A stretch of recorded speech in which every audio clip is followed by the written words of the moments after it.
Diba? Itong Vice tsaka Tita Christy, wala tuloy-tuloy diretso pa rin, diba? Parang naalala mo nung sinabi ni Tita Christy na pagka tinawag ka ng kalikasan, di ba? Tapos magsi-CR ka, di ba? Sa lalaki ka pa rin. Sa lalaki ka pa rin magsi-CR. Kanina, kwento mo. Kanina na naman, syempre.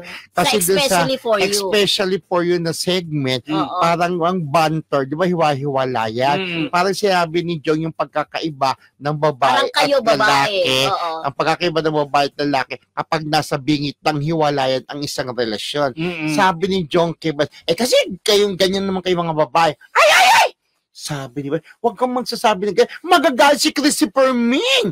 Sabi niya, hindi ako Vice, hindi ka babae. So, nagbalik tanong talaga si Vice yung sinabi sa parang pang-aasar kasi talagang binabanggit na yung pangalan Christopher Min, di ba? Pero actually, pangalawang beses na yung ginawa na ni Vice. Yung una, yung may contestant din sila dati. Kapangalan katukayo ni nanay. Ginawa ng Permin Christy. Christy, parang may pasaring din siya.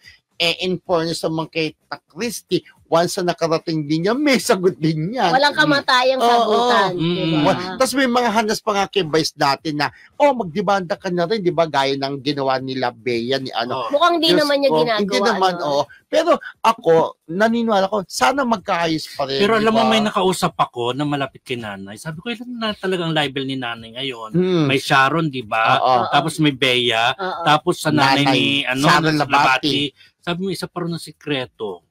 So, 4 yun? Close mo kinanay yung nakausap. Yun. Diyos ko, nadagdagan na naman. Pero hindi ko alam kung kailan yung sikreto na yun. Hindi. Kumbaga 4 nga. 4 daw. Pero, na-file na ba yun, yung pang-4? Kasi 4 yan eh. 4 na to. Pero sabi nga niya, level. Sino kaya to? Hindi kaya si Julia Roberts na ito? Dahil sabi ni nanay. Hindi, bago pa mag-Sharon yung isang sikreto. Bago pa mag-Sharon. Kasi, pero hindi natin alam. Hindi natin alam. Yun.